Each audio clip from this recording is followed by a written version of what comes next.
Our top focus as of now, amid the renewed talks for a potential truce in the Israel-Hamas war, there are reports of discord between Israeli Prime Minister Benjamin Netanyahu and his Defense Minister Yoav Gallant.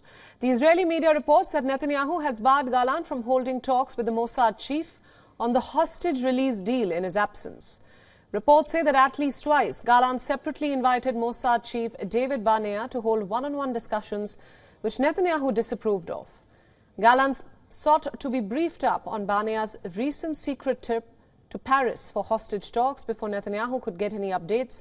This reportedly angered the Israeli Prime Minister. Netanyahu had earlier stated that only the war cabinet has the authority to decide on the matter of hostages and those missing. On the latest reports, there has been no reaction from either Netanyahu or Gallant. These reports come as talks have picked up again on a potential truce deal. Negotiations are reportedly going on between Israel and Hamas under Egyptian and Qatari mediation for a possible prisoner swap deal. According to Israeli media, there are still about 129 hostages believed to be held in Gaza, though not all are alive. Although Netanyahu and Gallant have pledged to work together to fight Hamas, there are indications of differences between the two leaders. As per reports, Gallant has been pressing since the war began for the IDF to launch a major campaign against Hezbollah in Lebanon, but Netanyahu has thwarted the idea. On the other hand, a few weeks ago, the pair held separate press conferences minutes apart in the same building in Tel Aviv. Netanyahu had said that Gallant disregarded his suggestion and had gone ahead with a separate press conference.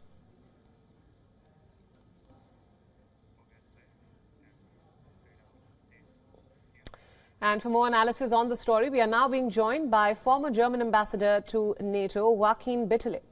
Ambassador Bitterlich has also served as a diplomatic and security advisor to former German Chancellor Helmut Kohl.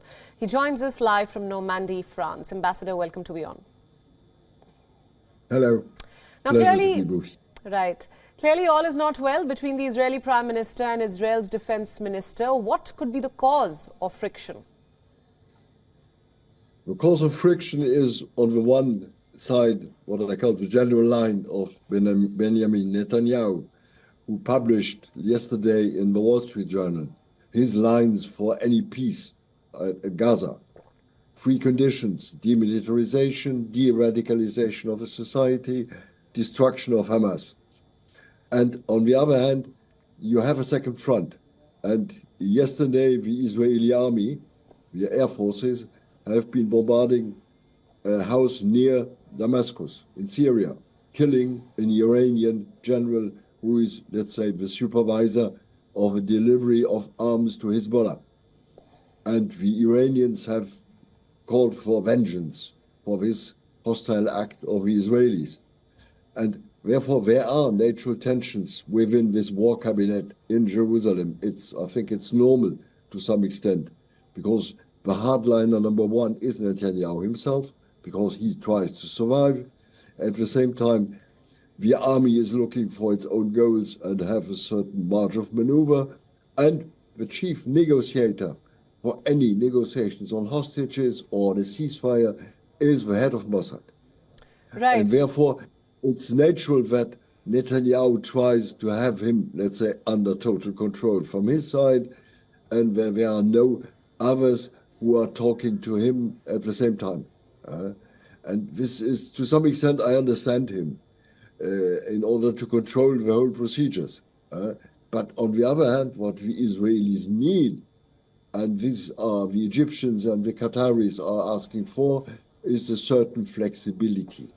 So, Ambassador, given what you've just said, how will all this impact getting the Israeli hostages home? It will not be helpful at all for getting the Israeli hostages at home. Not at all. Because the more the Israelis are attacking Gaza, the more they are, let's say, implied in the fight in the different places of Gaza, the less they will be able to get the hostages home. Please look, in the last days, we had news that Israelis have found certain hostages dead in the zone, I think 5 or even more. And therefore, it will not be helpful at all for this goal, for the classical goal of the Israelis to get hostages free. Absolutely. Now, Prime Minister Netanyahu has faced plenty of criticism over his handling of the hostage crisis as well as the relentless bombardment of Gaza. Do you think he has a strategy as the war continues into 2024? Well, he has written down his strategy in this interview with Wall Street Journal with clear goals. But you have to look whether these goals are really realistic at the end of the day. And what I've doubts whether he is able, let's say, to negotiate a ceasefire and a peace solution. It's difficult to do with Hamas, this is clear, because Hamas has always had the goal to destroy totally Israel, it's clear.